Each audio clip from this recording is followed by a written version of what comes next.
Everybody. Thank you. Love the energy. Love it, love it, love it. All right. So let's kick it off like we do every week with tell me something good. Who has something good to share in the room? Clark, what do you got? Well, we have a new agent that onboarded and we just closed his first transaction last Friday. Awesome. Congratulations. Hello. And he's in the process of getting his license. Wonderful. Welcome, Vincent. Awesome. All right. Who else? Who else has something? Go ahead. Stand up. Tell everybody who you are. I'm Jason. I work for Tom, and yeah, yesterday I got 2 million in escrow, and Wow. Awesome. Good million in escrow. How did you get those deals in escrow? Where'd the leads come from? open house. There you go. Atmosphere. So yeah. Open houses work. If you work them, they work. All right. Let's do one more. Who has to tell me something good they want to share? Tom, what do you got? I got my boat completely detailed yesterday. So I'm gonna go boating. Party on Tom's boat. Guns out. There you go. Sun's out, guns out. There was one more. Misha. Yeah, let's go. Misha, tell us something good. What do you got? A big in the yesterday for PCT and call them meet sell and buy as well. Awesome. Congratulations. All right, so let's move on. We got some wonderful events that are coming up. So not this Thursday, not coming Thursday, but the Thursday after. We're going to be at PCAR. The world famous Bill Pipes is going to be flying in. He's going to be speaking to us on how to convert leads into sales. So that lead that Misha just got, those open house leads that you get, how do you convert those into money in your bank? So that'll be happening the 25th at PCAR. And then next week, let me stop the share. Next week, we're going to have our very own Eric Lothholm speaking. Eric, you mind just giving us a quick blurb on what it is you're going to be presenting on next week? Next week, I'm going to be talking about action as a skill set. So if you want to take more action in any area of your life, prospecting, in your fitness, in your open houses, in your follow-up, your referrals. So we're going to teach action as a skill set. Awesome. So I'll be here, same place, same time next week. And then I think we have one more event that's super unforgettable. And it is Build. Build is coming up. Raise your hand if you're planning to go to Build, right? We see some hands in the room. Tom's going, I'm going. I'm pretty sure Clark is going. Clark, you going to Build? Absolutely. So if you haven't gotten your tickets already, reach out. There is a slight discount code if you'd like to learn more. But that's happening July 10th through the 12th in San Antonio, Texas. If you want to register, just go to buildevent23.com. Buildevent23.com. Once more, buildevent23.com. One more time, buildevent23.com. All right, now for the main presentation. Oh, wait. Before we go into the main presentation, let me stop the share. Lender update. Mike, what do you got for us? Hey guys, financial funding, good week in the mortgage world. CPI inflation came in lower, and pick your poison. We're getting more jobless claims, which is good for rates, and necessarily good for those losing their jobs.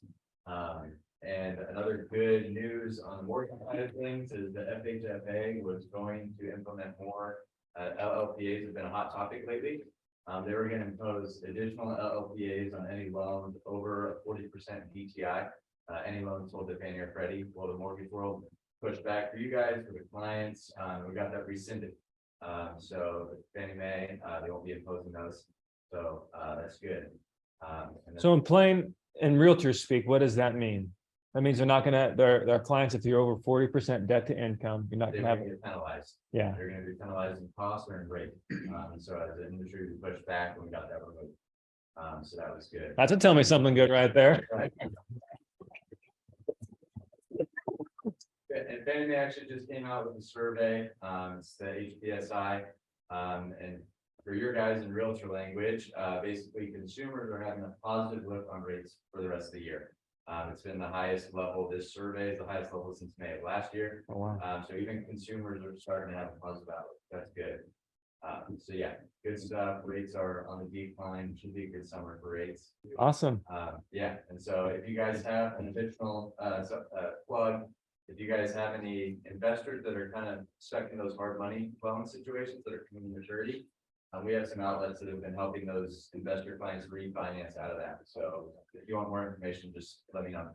Awesome. What's the best way to reach out to you, Micah? Yeah, 16539 539 1772. 1772. Awesome. All right. Any questions for Micah on loans, lending? Awesome. All right. So we are going to go to the man of the hour, the reason why we're all here. Sheldon Steele. What do you got, man? I don't know about that. You made me feel kind of special. You are special. All right. Give him a round of applause. Give him a round of applause, everybody. I haven't been to the building, guys. They are awesome, so get there.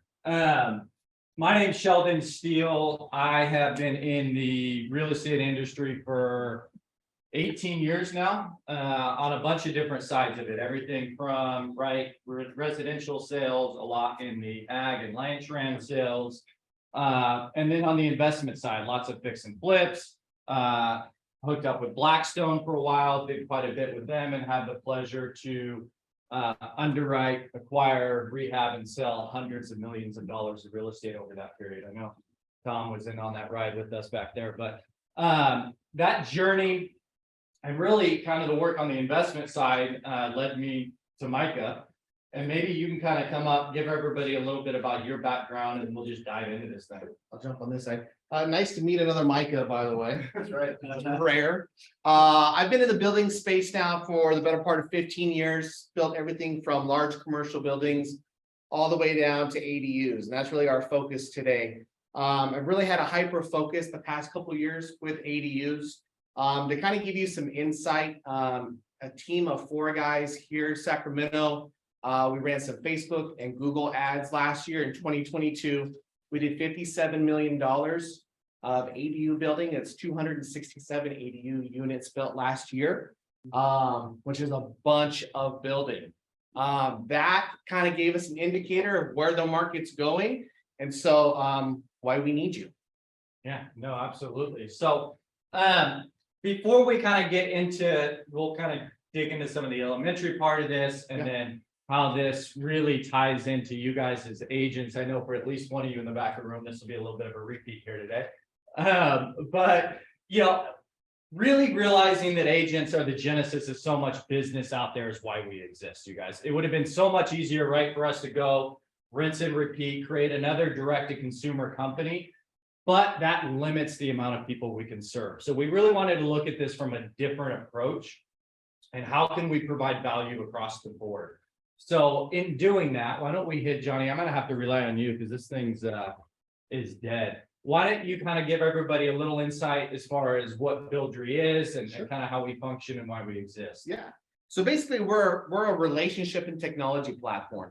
You know, it seems like the last couple of years, there's been a lot of technology that's been put in place to replace realtors and contractors. We're trying to flip that on its head. We're relying on the relationships. And so we are your resource for anything building, right? Whether it's an ADU project, a remodel, painting project, solar project, landscape project, you name it. We want to help you help your clients with those projects.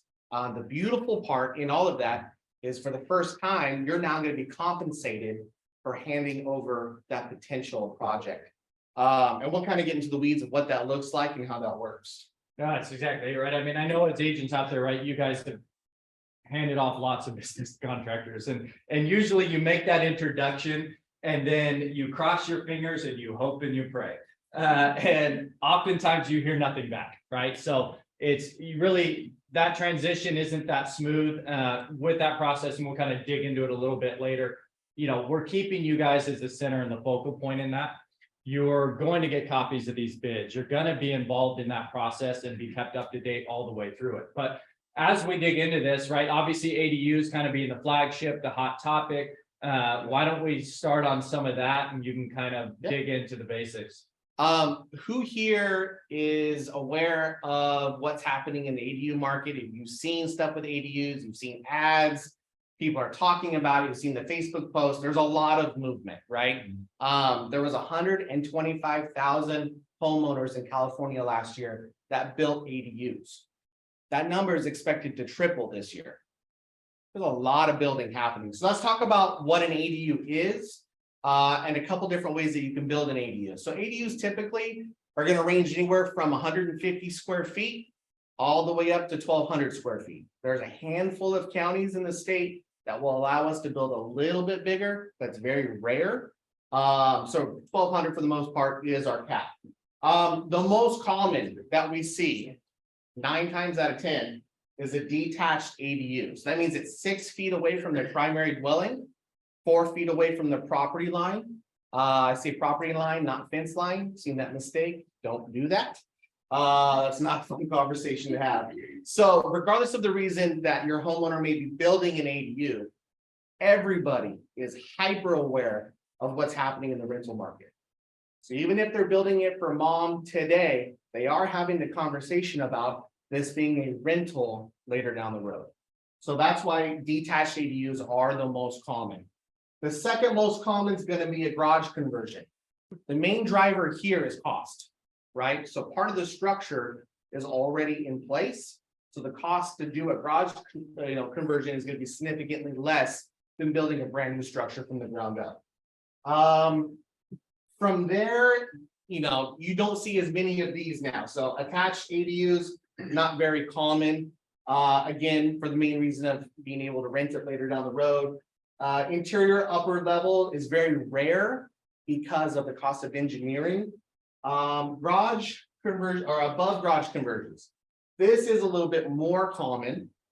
We see this a lot in downtown areas. We see this a lot in the East Bay, maybe with a smaller lot where they have to build directly up. And utilizing that space above the garage is sometimes an option. Yes, sir. With above garage, aren't most ADUs like for older folks? Is that gonna be hard? Is that gonna be difficult for them to navigate the stairs? We typically for an above garage, the ones that I've seen built are typically built for people, and this is becoming more common. People that are getting close to retirement.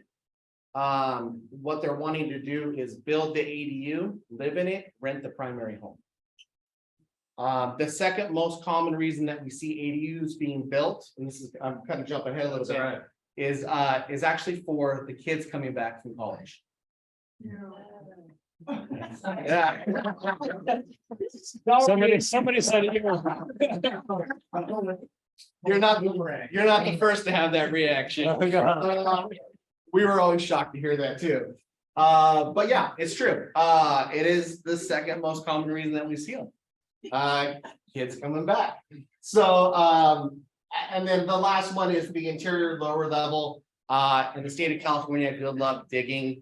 Although if you want to watch a really fun circus, go to Oakland and you can watch them. The technical term is they jack these houses up and they build underneath. It's weird. It's not cost effective.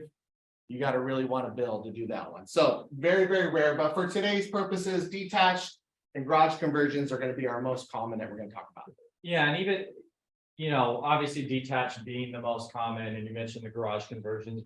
What about as far as now, right? Kind of some changes as far as how many you can build on a property and things like that. So you get to build 2 on your property everywhere in the state. So you get to build a regular ADU and you get to build a junior ADU. And a junior ADU is typically under 400 square feet. And it's always going to fall under the existing roof line of the primary structure, AKA a garage conversion. That's what that is. Now there are cities like Sacramento who will allow you to build 2 ADUs and a junior ADU. So there are cities outside of what the state guidelines are that'll let you build a little bit more. The 2 ADUs combined still have to fall under the 1,200 square feet. So that typically means 2 500 or 600 square foot units. Yeah, we'll get into usage here in a little bit. I mean, your most common scenario, right? We're doing just one detached unit. Yeah. But there's people out there that are having a lot of fun with this on the income approach side and putting 2 units, or they'll do a detached unit, a junior, use SB9 to split it off, do another primary, detached, and a junior. So we've seen scenarios where people have taken on a rental perspective and taken 1 door and turned it into 6 or more. So you can get really creative with it depending on what your use is. Yeah. Most cases, it's not going that way, but cost, right? That's always the first question that comes up. There's a lot of misconceptions there. on that side of it. Why don't you elaborate on some of that for us? I like to start with the really big scary number. The really big scary number is $360 a square foot. That is the state average right now for a completely done ADU. That's going to include your plans, your engineering, all of your finishes, your solar, all of it. So by the time it's all said and done, 360. I say that's a really scary number because that number is extremely skewed because of markets like Los Angeles and because of markets like San Francisco. So here locally, we're nowhere near that, but that is the state average right now. What that typically means is right under $200,000 on average for a 1-bedroom, 1-bath unit. And again, that includes pretty much everything to get that thing done and lived in. Yeah, so when you say all in, right, you're talking permitting, design, engineering, Yeah. solar. So that's a big one too right now is solar. You guys, any new construction in California now, we are required to put solar on it. We are seeing some workarounds a lot of times with these units. A lot of people will actually opt to put solar on the main house and account for the ADU.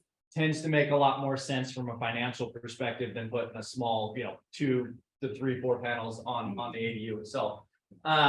Sacramento County, there's some cool options out there with SMUD, and they'll even do a solar share that you can buy into and bypass solar. But I'm over, I am smart, and I've got, I already have solar on my house. Do you suppose that could be grandfathered in, so I wouldn't have to go with APU? if there's enough there, right? I mean, Yeah. chances are you're gonna probably end up having to add a couple panels.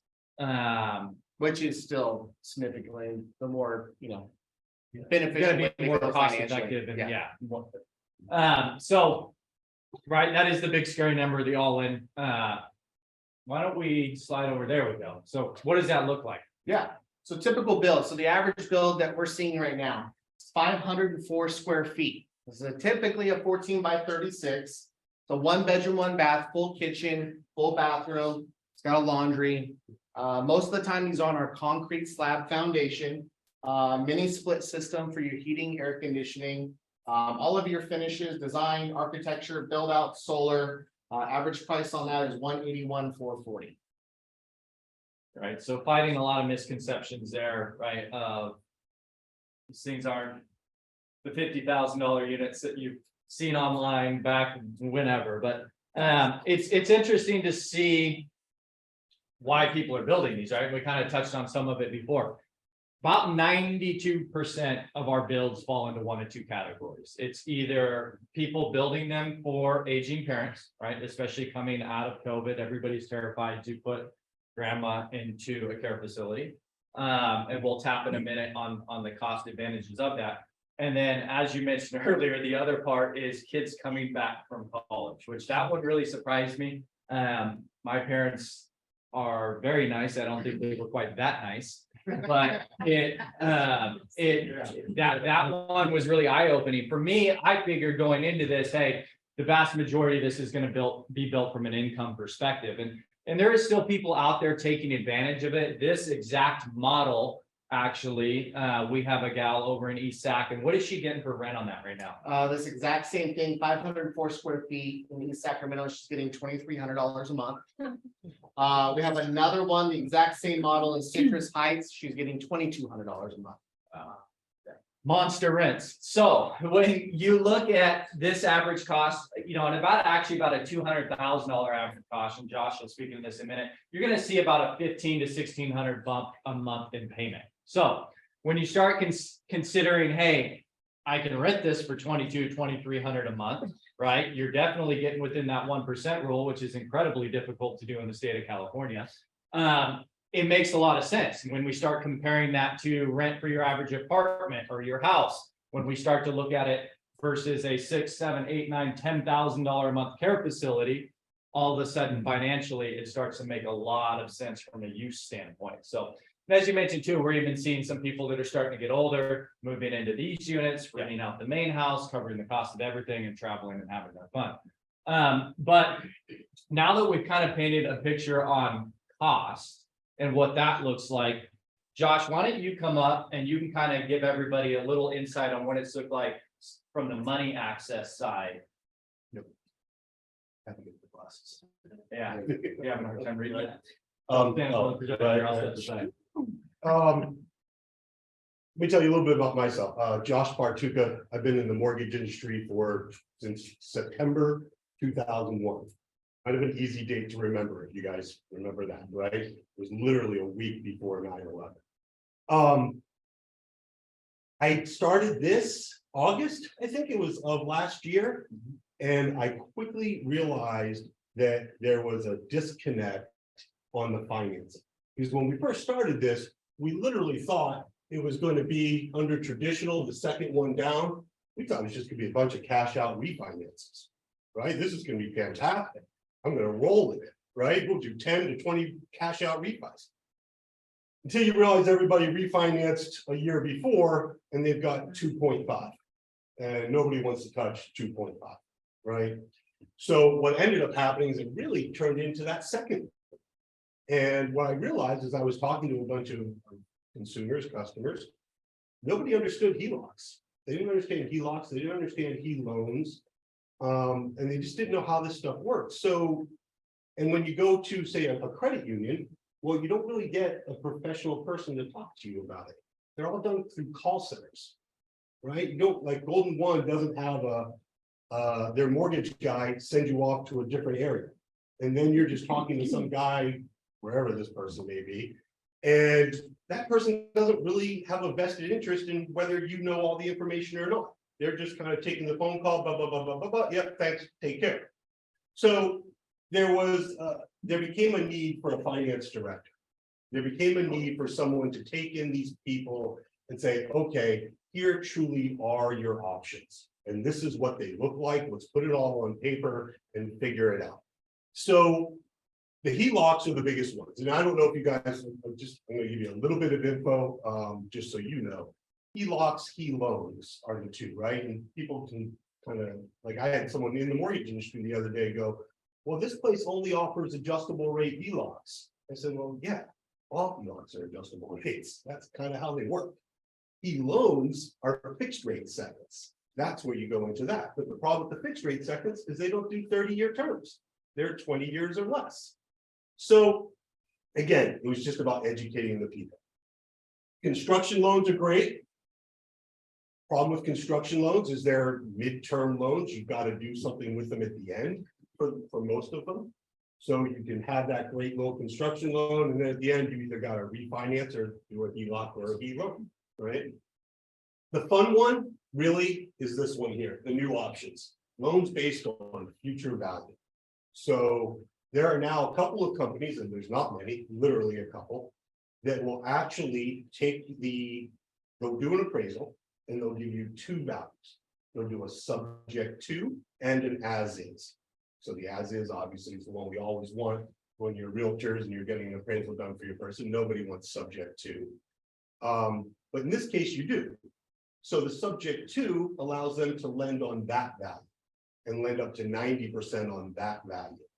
So not on the value as it is today, which then brings up the next question. What is the added value of an ADU? And Ryan, is everyone familiar with Ryan Lundquist? Yeah. Right. Ryan who? Ryan who? Yeah. Right? Who's that guy? Right? What did Ryan say when we said, what's the value of an ADU? Good luck. Yeah. Nobody knew. It's brand new. Even appraisers had no idea. We literally got on the phone with Fannie Mae and said, how do you appraise this? And they finally kind of gave us a little bit of insight. Now, the insight on this, so you know, is that you really have to have the contractors involved. You have to get the contractors to tell you how many units they've done, what the cost of those units are. Because up here in Roseville, go to Granite Bay, there's a cost of a house. Go down to Elk Grove and that same house may be a little bit less. But the ADU cost is the same. Right? If it costs $200,000 in Granite Bay to build that ADU, it costs $200,000 to build it down in Elk Grove. So what that's allowed, what that Fannie Mae said, is we can now go further distance to help with the value. So that you're not restricted on within a mile, within 2 miles, or within 2 months or 3 months. You can now go distance and time further to find out what the average cost of these things are to allow for the future value of the home. Local grants. Love Cal Happel, right? Yes, they had some state money, just like that, what was it, last year? Dream for All, or it lasted all of 10 days. That's about how long these ADU grants lasted too. I mean, they lasted a little bit longer, truthfully, but the second the word got out, they were just gone. And they had, I think, 2,000 or 2,500 of them to give. And by the time they ran out, they had 6,000 people on a waiting list. Just to give you an idea of how hot the product actually is. Last thing I'm going to talk about, and I'm just going to pivot a little bit here. It's essential, guys, that you have all the tools in your belt right now. I don't know about you. Again, 22 years now. I keep saying 21. It's actually 22 years. I've never seen a market like this ever. This is way different than 2008, 2009. That market had a ton of inventory. Inventory wasn't the problem. This is the exact opposite problem of that. We have no inventory out there, but there's still needs. There's still real estate needs, and the ADU market has come in and made these needs more affordable for your clients. So the question is how do you capitalize, right? The beauty of real estate is there is always a way to make money. You just have to know how to capitalize. And now these guys have come in and said, hey, we're going to give you a way to capitalize. So thank you guys for your time. I appreciate it. I'll stay after if anybody has any questions, but I appreciate you guys coming. Josh didn't go too far into that, you guys. If there's a lot going on behind the scenes on the appraisal side and things like that, right? The lending side still a little bit of an imperfect science is probably the best way to describe it. But we will get you to the end goal, whether no matter what it is. But if you've never been on the phone with Franny and Freddie, it's a pretty cool experience, and trying to get them to rewrite some of those guidelines. But so obviously this market is blazing hot, whether people realize it or not. So why don't you go into some of the numbers on that side of it? So the state of California has set their aim at building 2.5 million new homes between now and 2030. A lot of building. With all the changes that have happened over the past 2 years with the market, there's been a pivot inside of that. So now the goal inside of that big number is a third of that big goal they now want built in the form of an ADU. So we did the math, we worked backwards the other day. What was the actual number of ADUs needed per day to hit the goal? So it's easy for me to remember because it's my birthday. So we need 327 units per day built to meet the state's goal right now. It's bananas. It's crazy. Yeah. Now, we are seeing the speed pick up though. So I have a couple things up here. So currently right now in LA County, 1 out of 4 permits that are with the building department under review are for an ADU. If they continue to build at the rate that they're building by 2026, 1 out of 10 homes in the greater LA area is going to have an ADU.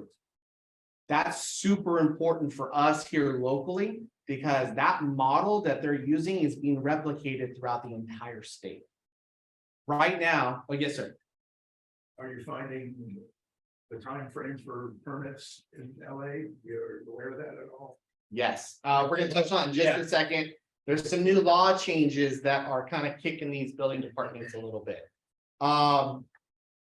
So there's just a lot of building happening right now. We've seen permit, here locally, they've tripled year over year since 2017. Right now, the hottest ADU market in the world is between Redwood City and San Jose, California. There are more ADU permits being pulled there every single day than anywhere else in the world. So there's a lot of opportunity here.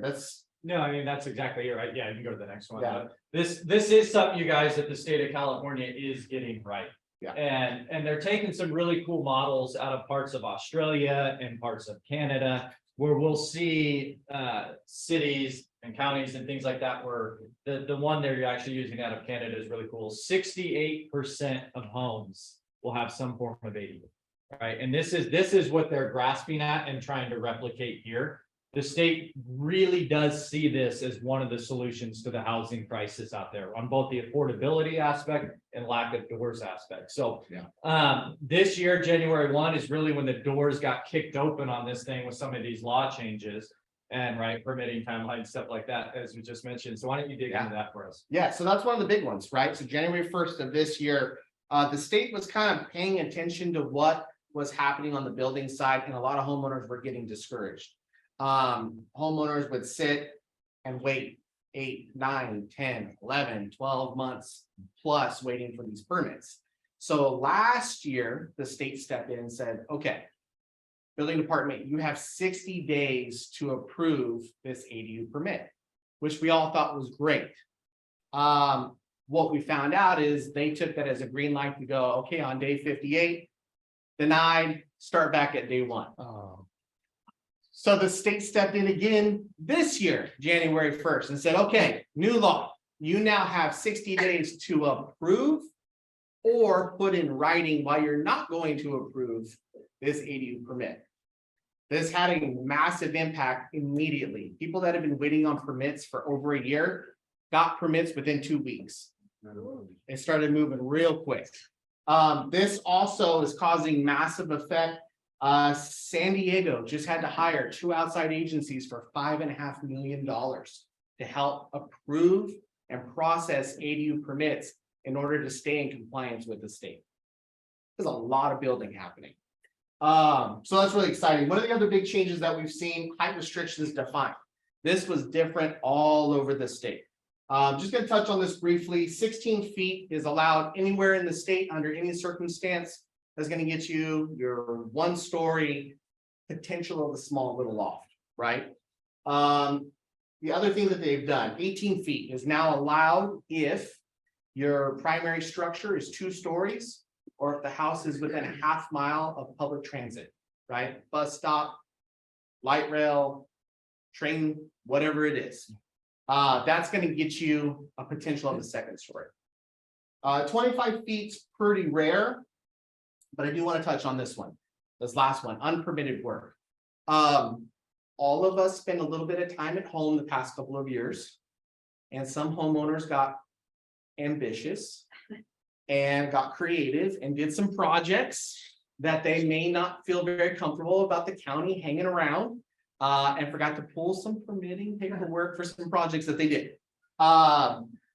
So one of the laws that they passed to kind of help ease the homeowners, as long as it's not a life safety issue, nobody can withhold an ADU permit from a homeowner. So they've given the green light now on multiple fronts to homeowners to start moving and to start building. That was a hang up for a lot of people. Another kind of cool thing we didn't mention on here, HOAs can no longer tell you no. So here is your chance to stick it to your HOA.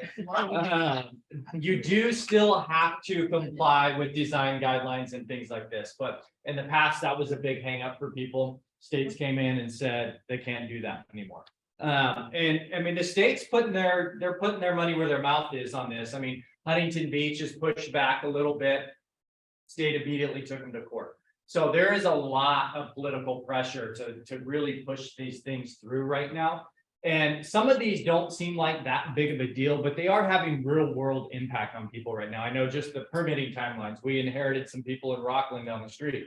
They were what? I think she was like almost 10 months trying to get hers permitted, right? Come the 2nd week of January, all of a sudden, boom, it's approved. The height thing doesn't seem like a big deal. We have some clients that were building a unit. They had a loft in it. It was going to be about 4 feet at the center height. She was figuring, hey, we can throw a mattress up there. Kids can do their slumber parties, all that stuff. Well, law change came about. Now, all of a sudden, we're getting a little over 6 feet at the center height of that loft. Beautiful spiral staircase going up to it. And now it's a fully usable room for them. So, right, it's having impact on people. Kind of a pro tip on that too. If you come out of here and you discover you have clients that are in the process right now of getting an ADU designed and they do not have their builder working with that designer, please stop them. You will be their best friend. Those folks we inherited same thing, already had plans drawn, and we're discovering this a lot. You'll quickly learn that architects love to spend your money.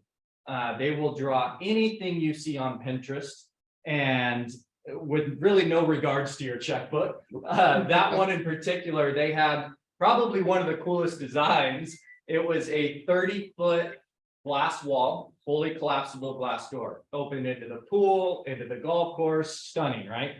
Well, they didn't realize the door itself is 50 grand just for the doors.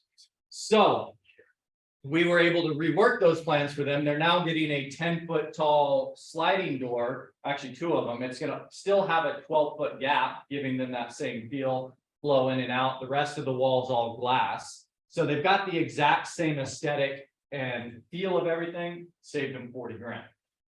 Those plans, we actually went through and changed a bunch of stuff in, even just on little things, insulation and kind of how that build process was done. We saved them, I think it was $112,000 on that build.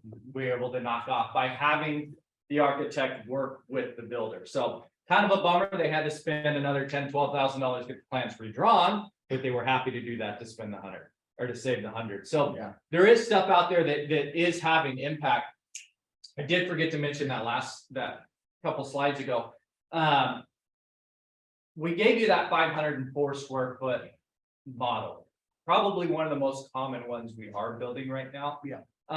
750 square feet is the magic number in the state of California.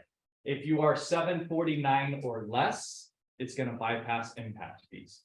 So we are seeing most people stay under that, right? Sometimes people still bite the bullet if they have a need to go higher. Most of our units are going to be 750 square feet or less that we end up building. There's a few entities and cities out there that have moved that number down on us. But for the most part, 749 or less, Yeah. you're gonna save some money on build costs. Is that, forgive me, is that the building cost or is that, you said fees, is that? tax- Impact fees. So most commonly, you're gonna be looking at school impact fees is where, and right, we've seen them range from a few $1,000 in savings to tens of thousands of dollars. So it is every little bit counts, right, as you're going. Is there any rhyme or reason for that, or is that just the magic number of the show? I guess they just grabbed it out of thin air. Yeah, we see a lot of 747 square foot units, just in case someone's tape measure doesn't work the right way. Yeah, just under that 750 number, we see a lot of them. Yeah. So anybody who's had anything built knows that traditionally that experience of finding, locating contractors, right? Google searching, Yelping, getting multiple bids, to be blunt, sucks. It's not very fun. So you've been in that world for a long time, seen it on both sides. Why don't you add a little bit to, what that experience traditionally looks like and kind of how we're flipping that script? Yeah, I mean, over the past couple of years, I've met with probably close to 600 homeowners talking about ADU projects. Had a common theme of people asking, hey, what is this going to do to the resale value? What's this do long-term to my home? I'm not a realtor, never have been. I have no idea. That's not my world, right? And I realized early on, hey, we need to have another person in this conversation. And that's really where we started thinking, okay, who should be in the front seat of this conversation? I can speak to the building, but I need someone to speak to the home. And I need someone to help speak to the experience that the homeowner's having. And that's really kind of where we started putting this all together. People choose contractors for a bunch of different reasons. Sometimes it's timeline, sometimes it's cost, sometimes honestly it's personality, right? The contractor shows up, he's got his muddy boots on, he stepped on the cat's tail, he's pissed off Mrs. Jones, and we never want to see that guy again. All of that's true in our world, but we wanted to create a system and a process for a homeowner to have control all the way through. And that's really what we've done. So we want to partner with you guys to find that right fit for your homeowner. No, that's exactly it. And we really are an advocate of the agent and your homeowner. As we said in the beginning, realizing that agents are the genesis of so much of those relationships and business out there. Yeah. So we're here not to replace what you guys are doing, not to add another thing to your plate, but really make you a better agent and allow you to serve your clients in a deeper way, right? As we know, they're staying in their homes longer and longer. I think 90% of homeowners now have a rate that starts with a 4 or less, right? So we're seeing that length of ownership extend out. We're seeing people stay in place, make these renovations and things like that. So traditionally, right, you've given out that business and you've gotten maybe a pat on the back or maybe a thank you if you're lucky, or a Starbucks gift card. Any of these deals that you bring us, we're paying you guys a 3% referral fee on the total cost of the project. So on a $200,000 ADU build, it's a $6,000 check in the mail, right? And we realize you're not going to see those as often as you will say like the roofing projects, the exterior paint projects, things like that. But it all counts right now. So we do have some really cool systems built out on the back end, and we'll kind of get into some of that in a little bit later, another class. But agent retention, we have some really cool homeowner workshops that we're doing, allowing you guys to go out, work through that database and bring them something of value other than your happy Thanksgiving, here's your pie, happy New Year, all this stuff, right? Allowing you to bring something of value. We have one agent, I'll give an example that's really cool.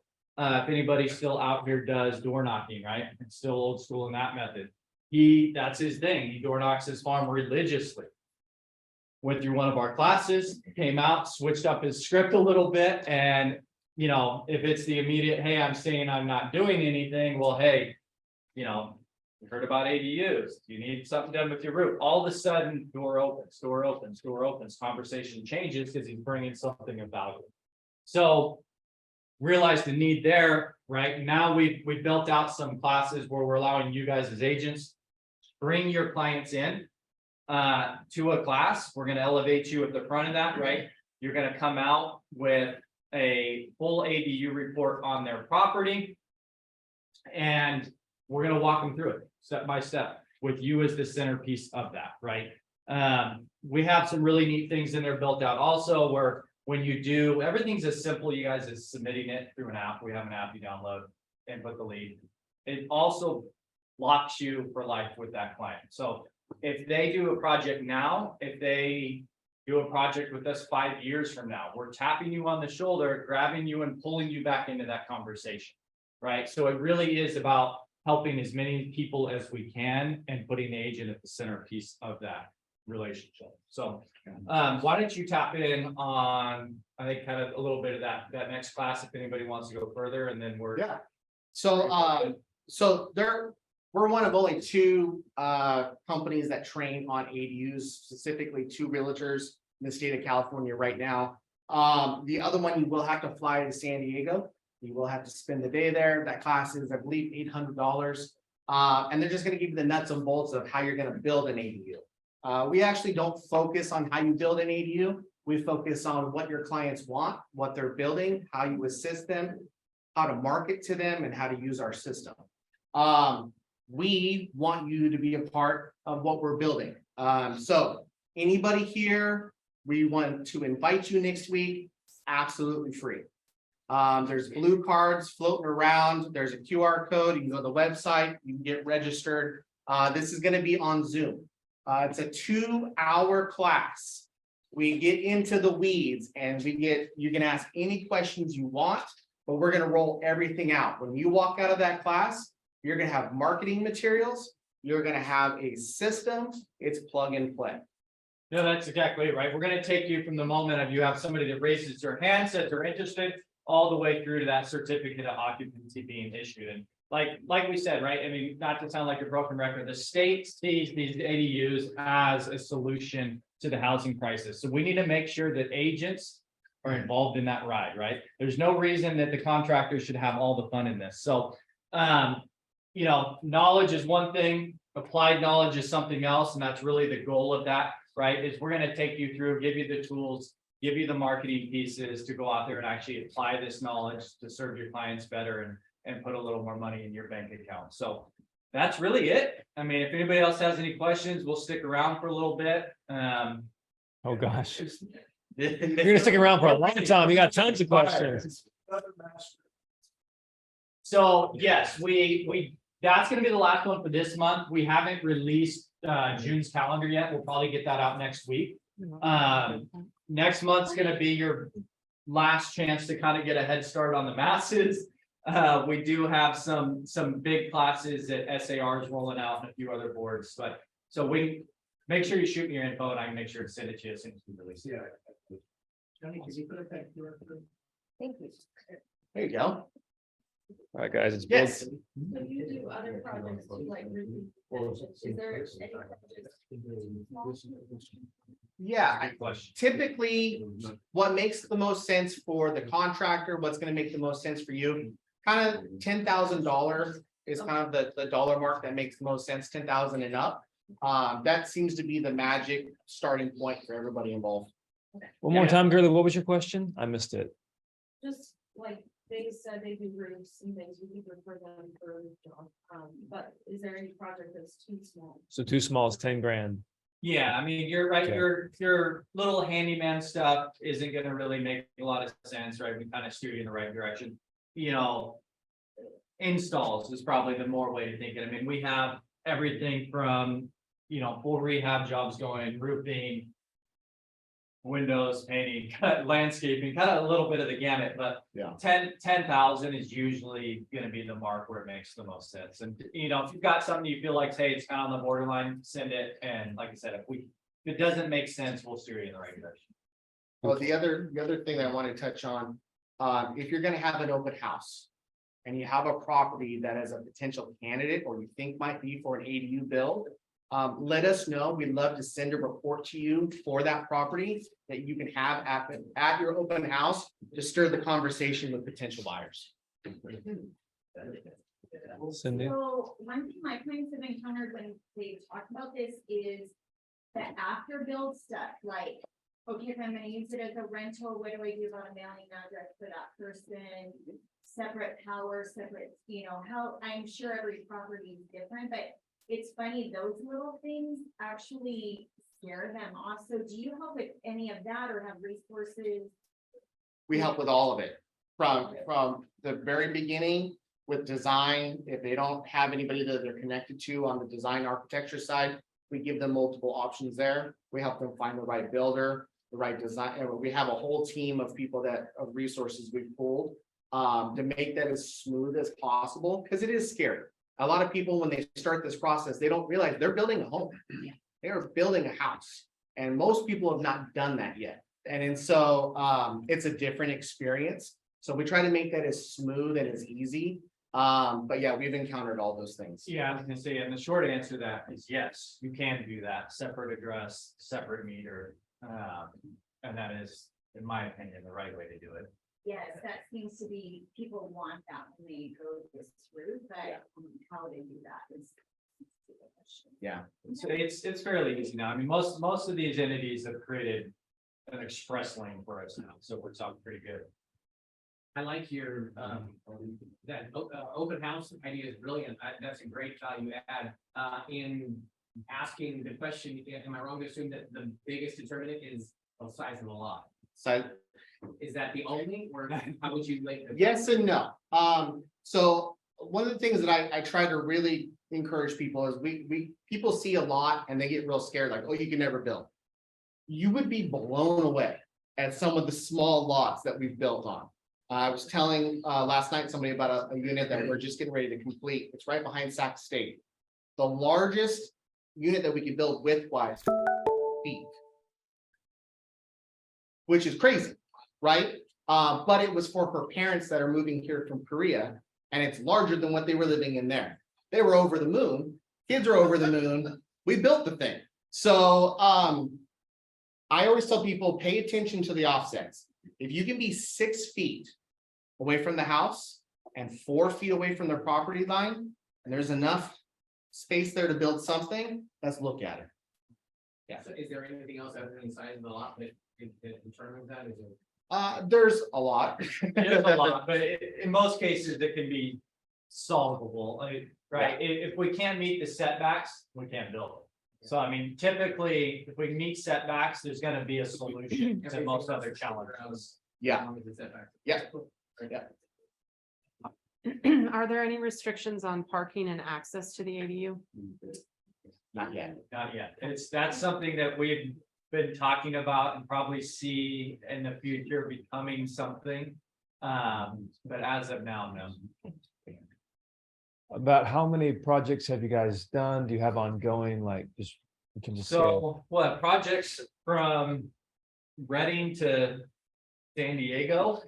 I had another, Another one, yeah, last night it came in. I had to figure out where National City was last night. I didn't know, San Diego. Yeah, yeah, so, all over the board, you know, Buildry itself, we really didn't launch until, about mid-January of this year. Yeah, Been doing it through other entities and things like that. That's when it was kind of like, hey, we're, you know, there's a way we can help more people. Okay. So Buildry itself on that side of it, I mean, we've got several projects underway right now. Yeah. But is still fairly new on that side of it. Okay, so if we all sent you somebody, would that be too much, or is it Nope. be a waiting list? Nope. No? No, go right away. Yeah, we can go right away and you know, average builds on, or, you know, time wise on the ADU side, we're probably what? From the moment you say I'm ready to go to it's built 8 to 10 months right now. Yeah. And you're about 3 or 4 months of actual build time. Okay, It's just how fast you get through design and engineering and things like that. You've seen some Yeah. people really drag their feet and some people it's like, hey, I want this pre-approved plan, let's go. And our builder network is statewide and it's a little over 500 builders at this point. okay. Yeah. Beautiful. All right, any other questions for these? All right, Clark, what do you got? Just a quick question, just to clarify, and I'm sure the answer, yeah, any construction project that we refer to, whether it's roofing or any kind, would have the same referral fee? Correct. Okay. Yeah, and so even if we go out and we look at doing a project for your homeowner, and for some reason it's not the right time, it's not the right fit, but in 2 years from now, they remember us and they call us, we're still gonna pull you back in, you're still the origin of that relationship. So any project that they do for the time that they own that home, you get that referral fee. Yeah. Where do you find the mobile app? Any app store. Any app store, yeah. you Yeah, just- it's under Buildry. Yeah, Buildry. yeah, and I mean, do you really want to take advantage of this? If it was me, every time I sold a house, when I was doing the final walkthrough, I'd put it in the app, right? It's really quick and easy, and it's gonna lock that client and that address to you. Great way to just work it into your final walkthroughs. Love it. And then Mariah Bailey online said, are you able to give quotes to clients that are in escrow or put an offer on another home, or does it have to be owned? No, we can do that. Yeah. We could definitely do that. for them. Awesome. Good question, Mariah. Cool, awesome. All right, guys, Well, who's planning on attending the class on next week? Raise your hand if you're gonna plan on attending. All right, awesome. Well, thank you so much, guys.